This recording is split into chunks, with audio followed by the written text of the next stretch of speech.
Hello ನಮಸ್ಕಾರ. ನೀವು ನೋಡ್ತಾ ಇದ್ದೀರಾ ನ್ಯೂಸ್ 18 ಡಿಜಿಟಲ್ ಕಾಂಟೆಂಟ್. ನಾನು ನವಿತಾ ಜೈನ್. ಇವತ್ತಿನ ಡಿಜಿಟಲ್ ಕಾಂಟೆಂಟ್ ಅಲ್ಲಿ ಅಮೆರಿಕಾದಲ್ಲಿ ಗೋಲ್ಡ್ ಕಾರ್ಡ್ಗೆ ಸಂಬಂಧಪಟ್ಟಂತಹ ಮಾಹಿತಿಯನ್ನು ಕೊಡ್ತಾ ಹೋಗ್ತೀನಿ. ಒಂದ್ ಕಡೆ ಅಮೆರಿಕದಲ್ಲಿ ಹೆರಿಗೆ ಸಮಯದಲ್ಲಿ ಪ್ರವಾಸಕ್ಕೆ ತೆರಳಿ ಮಗುವಿಗೆ ಪೌರತ್ವ ಗಿಟ್ಟಿಸಿಕೊಳ್ಳೋ ತಂತ್ರಗಳ ವಿರುದ್ಧ ಟ್ರಂಪ್ ಆಡಳಿತ ಕಠಿಣ ಕ್ರಮ ಕೈಗೊಂಡಿದೆ. ಪ್ರವಾಸಿ ವೀಸಾಗಾಗಿ ಅರ್ಜಿ ಸಲ್ಲಿಸೋ ಗರ್ಭಿಣಿಯರ ಮೇಲೆ ಅಮೆರಿಕ ಹದ್ದಿನ ಕಣ್ಣಿಟ್ಟಿದೆ. ಪ್ರವಾಸಿ ವೀಸಾಗೆ ಅರ್ಜಿ ಸಲ್ಲಿಸುವಾಗ ಅಮೆರಿಕದಲ್ಲಿ ಮಗುವಿಗೆ ಜನ್ಮ ಕೊಡುವ ಉದ್ದೇಶ ಕಂಡು ಬಂದಲ್ಲಿ ಅರ್ಜಿಯನ್ನ ತಿರಸ್ಕರಿಸಲಾಗುತ್ತೆ ಅಂತ ಭಾರತದಲ್ಲಿನ ಅಮೆರಿಕ ರಾಯಭಾರ ಕಚೇರಿ ಎಚ್ಚರಿಕೆ ಕೊಟ್ಟಿದೆ. ಅವೆಲ್ಲದರ ಮಧ್ಯೆ ಅಮೆರಿಕ ಅಧ್ಯಕ್ಷ ಡೊನಾಲ್ಡ್ ಟ್ರಂಪ್ ಈ ವಾರ ಗೋಲ್ಡ್ ಕಾರ್ಡ್ ಅನ್ನ ಬಿಡುಗಡೆ ಮಾಡಿದ್ದಾರೆ. ಹಾಗಾದ್ರೆ ಈ ಗೋಲ್ಡ್ ಕಾರ್ಡ್ ಯಾವ ರೀತಿಯಾಗಿ ಅಮೆರಿಕಾಗೆ ಸಹಾಯ ಮಾಡುತ್ತೆ ಅಥವಾ ಅಮೆರಿಕಾದ ನಿಲುವು ಏನು ಈ ವಿಚಾರದಲ್ಲಿ? ಇದು ಭಾರತದ ಮೇಲೆ ಅಡ್ವರ್ಸ್ ಎಫೆಕ್ಟ್ ಅನ್ನ ಬೀಳ್ತಾ ಇದೆ, ಭಾರತಕ್ಕೆ ಒಂದು ರೀತಿಯ ಕೆಟ್ಟ ಪರಿಣಾಮ ಅಂತ ಹೇಳಲಾಗ್ತಾ ಇದೆ ಈ ಗೋಲ್ಡ್ ಕಾರ್ಡ್ನಿಂದ. ಹಾಗಾದ್ರೆ ಯಾವ ರೀತಿಯಾಗಿ, ಇದರಲ್ಲಿರುವಂತಹ ವಿಧಗಳು ಯಾವುದು, ಇವೆಲ್ಲದರ ಬಗ್ಗೆ ಮಾಹಿತಿಯನ್ನು ಕೊಡ್ತಾ ಹೋಗ್ತೀನಿ. ಅದಕ್ಕಿಂತ ಮುಂಚೆ ನೀವು ನ್ಯೂಸ್ 18 ಕನ್ನಡ ಯೂಟ್ಯೂಬ್ ಚಾನಲ್ನ ಸಬ್ಸ್ಕ್ರೈಬ್ ಮಾಡಿಲ್ಲ ಅಂತ ಹೇಳಿದ್ರೆ ದಯವಿಟ್ಟು ಸಬ್ಸ್ಕ್ರೈಬ್ ಮಾಡಿ, ಲೈಕ್ ಮಾಡಿ, ಶೇರ್ ಮಾಡಿ. ಜೊತೆಗೆ ನ್ಯೂಸ್ 18 ಕನ್ನಡದ ಫೇಸ್ಬುಕ್ ಪೇಜ್, ಅದೇ ರೀತಿಯಾಗಿ ಇನ್ಸ್ಟಾಗ್ರಾಮ್ ಪೇಜನ್ನು ಫಾಲೋ ಮಾಡೋದನ್ನ ಮರಿಬೇಡಿ. ಈಗಾಗಲೇ ಟ್ರಂಪ್ ಆಡಳಿತ ಔಪಚಾರಿಕವಾಗಿ ಟ್ರಂಪ್ ಗೋಲ್ಡ್ ಕಾರ್ಡ್ಗಾಗಿ ಅರ್ಜಿಗಳನ್ನು ಸ್ವೀಕಾರ ಮಾಡೋದಕ್ಕೆ ಆರಂಭ ಮಾಡಿದೆ. ಇದನ್ನು ಅಮೆರಿಕ ಸರ್ಕಾರ ಕನಿಷ್ಠ $1 ಮಿಲಿಯನ್ ಪಾವತಿಸುವ ಜನರಿಗೆ ಕೊಡೋದಕ್ಕೆ ಯೋಚನೆ ಮಾಡಿದೆ. ಟ್ರಂಪ್ ಗೋಲ್ಡ್ ಕಾರ್ಡ್ ಅನ್ನ ಪ್ರಸ್ತುತ ಅಸ್ತಿತ್ವದಲ್ಲಿರುವ EB-5 ವೀಸಾ ಕಾರ್ಯಕ್ರಮಕ್ಕೆ ಬದಲಾಗಿ ಪರಿಚಯ ಮಾಡಲಾಗಿದೆ. ಇದು ಶ್ರೀಮಂತ ವ್ಯಕ್ತಿಗಳಿಗೆ ಶಾಶ್ವತವಾಗಿ ನಿವಾಸ ಮತ್ತು ಅಂತಿಮವಾಗಿ US ಪೌರತ್ವವನ್ನು ಪಡೆಯೋದಕ್ಕೆ ತ್ವರಿತ ಮಾರ್ಗವನ್ನು ಕೊಡೋದಕ್ಕೆ ವಿನ್ಯಾಸಗೊಳಿಸಲಾಗಿರೋದು. ಇದರಲ್ಲಿ $1 ಮಿಲಿಯನ್ ವೀಸಾ. ಈ ಘೋಷಣೆ ಜಾಗತಿಕ ಗಮನ ಸೆಳೆದಿದೆ. ಯಾಕಂದ್ರೆ ಇದು ವ್ಯಕ್ತಿ, ಕಂಪನಿ ಅಥವಾ ಉನ್ನತ ಅಂತಾರಾಷ್ಟ್ರೀಯ ಪ್ರತಿಭೆಯನ್ನ ಸುರಕ್ಷಿತಗೊಳಿಸುವುದಕ್ಕೆ ಮತ್ತು ಉಳಿಸಿಕೊಳ್ಳುವುದಕ್ಕೆ ಹೊಸ ಮಾರ್ಗವನ್ನು ಓಪನ್ ಮಾಡಲಿದೆ. ವರ್ಷಗಳಿಂದ ಜಾರಿಯಲ್ಲಿರೋ UAE ಗೋಲ್ಡನ್ ವೀಸಾದ ಜೊತೆಗೆ ಇದನ್ನು ನೀವು ಕಂಪೇರ್ ಮಾಡಿ ನೋಡಿದಾಗ ವೈಡ್ ರೇಂಜ್ ಗೊತ್ತಾಗುತ್ತೆ. ಪ್ರಪಂಚದಾದ್ಯಂತ ದೇಶಗಳು ಹಣಕಾಸು ಹಾಗೆಯೇ ಮಾನವ ಬಂಡವಾಳ ಈ ಎರಡನ್ನೂ ಆಕರ್ಷಿಸುವುದಕ್ಕೆ ಸಾಕಷ್ಟು ಕಾರ್ಯತಂತ್ರಗಳನ್ನು ಮಾಡುತ್ತೆ. ಅದರ ರೀತಿಯಾಗಿಯೇ ಇದೀಗ ಈ ರೀತಿಯಾಗಿ ಅಮೆರಿಕದಲ್ಲಿ ನಿವಾಸ ಕಾರ್ಯಕ್ರಮಗಳನ್ನು ಹೆಚ್ಚಾಗಿ ಬಳಸ್ತಾ ಇರೋದು. ಹಾಗಾದ್ರೆ ಯಾವ್ಯಾವುದು?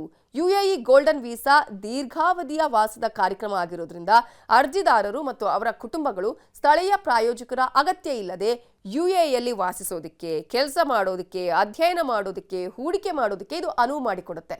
ಇದರ ನಿರ್ದಿಷ್ಟವಾಗಿ ಹೂಡಿಕೆದಾರರು, ಬಿಸ್ನೆಸ್ಮೆನ್, ಹೆಚ್ಚು ನುರಿತ ಪ್ರೊಫೆಷನಲ್ಸ್ ಜೊತೆಗೆ ಅಸಾಧಾರಣ ಪ್ರತಿಭೆಗಳನ್ನು ಹೊಂದಿರುವವರಿಗಾಗಿ ವಿನ್ಯಾಸಗೊಳಿಸಲಾಗಿದೆ. ಈ ಕಾರ್ಯಕ್ರಮದ ಅಡಿಯಲ್ಲಿ ನೀಡಲಾಗುವ ವೀಸಾಗಳು ಸ್ವಯಂಚಾಲಿತ ನವೀಕರಣದೊಂದಿಗೆ 5 ಅಥವಾ 10 ವರ್ಷಗಳವರೆಗೆ ಇದು ಮಾನ್ಯವಾಗಿರುತ್ತೆ. ಗೋಲ್ಡನ್ ವೀಸಾದ ಗುರಿ ಅಂದ್ರೆ ನೇರವಾಗಿದೆ, ಜೊತೆಗೆ ಇದು ಬಹಳ ಮಹತ್ವಾಕಾಂಕ್ಷಿ ಕೂಡ ಆಗಿದೆ. ಇದರಲ್ಲಿರುವಂತಹ ಗುರಿ ಏನಪ್ಪಾ ಅಂತ ಹೇಳಿದ್ರೆ ವಿದೇಶಿ ಹೂಡಿಕೆಯನ್ನ ಆಕರ್ಷಣೆ ಮಾಡೋದು, ನಾವೀನ್ಯತೆಯನ್ನ ಪ್ರೋತ್ಸಾಹಿಸುವುದು, ಜೊತೆಗೆ UAE ಜಾಗತಿಕ ವ್ಯಾಪಾರ ಕೇಂದ್ರವಾಗೋದಕ್ಕೆ ತಮ್ಮ ಪ್ರಯಾಣವನ್ನ ಕಂಟಿನ್ಯೂ ಮಾಡುವಾಗ ಹೆಚ್ಚಿನ ಮೌಲ್ಯದ ಪ್ರತಿಭೆಯನ್ನ ಉಳಿಸಿಕೊಳ್ಳೋದು. ಭಾರತ, ಚೀನಾ ಹಾಗೆಯೇ ಇತರೆ ದೇಶಗಳ ಪ್ರತಿಭಾನ್ವಿತ ವಿದ್ಯಾರ್ಥಿಗಳು ಅಮೆರಿಕದ ಉನ್ನತ ವಿಶ್ವವಿದ್ಯಾಲಯಗಳಲ್ಲಿ ಶಿಕ್ಷಣ ಪಡೆದು ನಂತರ ತಮ್ಮ ದೇಶಗಳಿಗೆ ಮರಳೋದು ನಾಚಿಕೆಗೇಡಿನ ಸಂಗತಿ ಅಂತ ಟ್ರಂಪ್ ಹೇಳಿದ್ರು. ಇದೇ ಕಾರಣಕ್ಕಾಗಿ ಪ್ರತಿಭಾನ್ವಿತರನ್ನ ಅಮೆರಿಕದಲ್ಲೇ ಉಳಿಸಿಕೊಳ್ಳೋದಕ್ಕೆ ಯಾವುದೇ ವ್ಯವಸ್ಥೆ ಇಲ್ಲಿವರೆಗೂ ಅಮೆರಿಕದಲ್ಲಿ ಇರಲಿಲ್ಲ. ಆದ್ರೆ ಈ ಗೋಲ್ಡ್ ಕಾರ್ಡ್ ಅನ್ನ ಪ್ರಾರಂಭ ಮಾಡಿರೋದ್ರಿಂದ ಈ ಸಮಸ್ಯೆ ನಿವಾರಣೆಯಾಗುತ್ತೆ ಅನ್ನೋದು ಅಮೆರಿಕದ ನಿಲುವು. ಅಮೆರಿಕಾಗೆ ಗಮನಾರ್ಹ ಪ್ರಯೋಜನಗಳನ್ನು ಒದಗಿಸಬಲ್ಲ ಈ ವ್ಯಕ್ತಿಗಳಿಗೆ ಈ ಕಾರ್ಡ್ ಅನ್ನ ನೀಡಲಾಗುತ್ತೆ.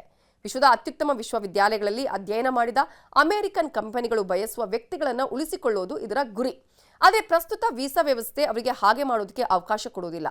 ಇನ್ನು ಟ್ರಂಪ್ ಪ್ರಕಾರ ಕಂಪನಿಗಳು ಈಗ ಗೋಲ್ಡ್ ಕಾರ್ಡ್ ಖರೀದಿಸುವ ಮೂಲಕ ಅಮೆರಿಕದಲ್ಲಿ ತಮ್ಮ ಆಯ್ಕೆ ಮಾಡಿದ ಉದ್ಯೋಗಿಗಳನ್ನು ಉಳಿಸಿಕೊಳ್ಳುವುದಕ್ಕೆ ಸಾಧ್ಯವಾಗುತ್ತೆ. ಗೋಲ್ಡ್ ಕಾರ್ಡ್ ಶ್ರೀಮಂತ ವ್ಯಕ್ತಿಗಳು ಅಮೆರಿಕದಲ್ಲಿ $1 ಮಿಲಿಯನ್ ಅಂದ್ರೆ ₹9 ಕೋಟಿ ಮೊತ್ತಕ್ಕೆ ಶಾಶ್ವತ ಕಾನೂನುಬದ್ಧ ನಿವಾಸ ಅಥವಾ ಗ್ರೀನ್ ಕಾರ್ಡ್ ಪಡೆಯೋದಕ್ಕೆ ಅವಕಾಶ ಕೊಡುತ್ತೆ ಅಂತ ಟ್ರಂಪ್ ಹೇಳಿದ್ರು. ಹಾಗಾದ್ರೆ ಇದು ಭಾರತೀಯರು ಮತ್ತು ಅವರ ಕುಟುಂಬಗಳಿಗೆ ಯಾಕೆ ಕೆಟ್ಟ ಒಪ್ಪಂದ ಆಗಿದೆ? ಭಾರತೀಯರ ಮೇಲೆ ಇದು ಯಾವ ಪರಿಣಾಮ ಬೀರುತ್ತೆ ಅನ್ನೋದನ್ನ ನೋಡ್ತಾ ಹೋಗೋಣ. ಮೊದಲನೇದಾಗಿ ಗೋಲ್ಡ್ ಕಾರ್ಡ್ ಶ್ರೀಮಂತ ವ್ಯಕ್ತಿಗಳು ಅಮೆರಿಕದಲ್ಲಿ $1 ಮಿಲಿಯನ್ ಮೊತ್ತಕ್ಕೆ ಕಾನೂನುಬದ್ಧ ನಿವಾಸ ಅಥವಾ ಗ್ರೀನ್ ಕಾರ್ಡ್ ಪಡೆಯೋದಕ್ಕೆ ಅನುವು ಮಾಡಿಕೊಡುತ್ತೆ ಅಂತ ಹೇಳಿರುವಂತಹ ವಿಚಾರ ಕಾನೂನುಬದ್ಧ ಮತ್ತು ಅಕ್ರಮ ವಲಸೆ ಎರಡನ್ನ ಹತ್ತಿಕ್ಕೋದಕ್ಕೆ ನಿರಂತರವಾಗಿ ಪ್ರಯತ್ನಿಸ್ತಾ ಇರೋದ್ರಿಂದ ಈ ಬೆಳವಣಿಗೆ ಆಗಿರೋದು. ಆದಾಗ್ಯೂ ಕಾರ್ಡ್ ಬಿಡುಗಡೆಯಾದ ಕೆಲ ದಿನಗಳ ನಂತರ ಭಾರತೀಯರು ಮತ್ತು ಅವರ ಕುಟುಂಬಗಳಿಗೆ ಒಂದು ಕೆಟ್ಟ ಒಪ್ಪಂದ ಅಂತ ಹೇಳ್ತಾ ಇದ್ದಾರೆ. ಟ್ರಂಪ್ ಅವರು ಹೆಚ್ಚಿನ ನಿವ್ವಳ ಮೌಲ್ಯದ ವ್ಯಕ್ತಿಗಳಿಗೆ HNIS ಪೌರತ್ವ ನೀಡುವ ಮಾರ್ಗವಾಗಿದ್ದನ್ನು ಪರಿಚಯಿಸಿದ್ದಾರೆ. ಇದು ಹೂಡಿಕೆದಾರರ ವೀಸಾಗಳಿಗೆ ಪರ್ಯಾಯವಾಗಿದ್ದು, ಇದರ ಅಡಿಯಲ್ಲಿ ವಿದೇಶಿಯರು ಅಮೆರಿಕದ ವ್ಯವಹಾರಗಳಲ್ಲಿ $1 ಮಿಲಿಯನ್ ಹೂಡಿಕೆ ಮಾಡಿ ಕನಿಷ್ಠ 10 ಜನರನ್ನು ನೇಮಿಸಿಕೊಳ್ಳಬೇಕಾಗಿತ್ತು. ಇನ್ನು ಈ ಗೋಲ್ಡ್ ಕಾರ್ಡ್ ಯೋಜನೆಯಲ್ಲಿ ವ್ಯಕ್ತಿಗಳು ಅನ್ವಯಿಸುವುದಕ್ಕೆ US ಸರ್ಕಾರಕ್ಕೆ $1 ಮಿಲಿಯನ್ ಕೊಡುಗೆ ಕೊಡಬೇಕು.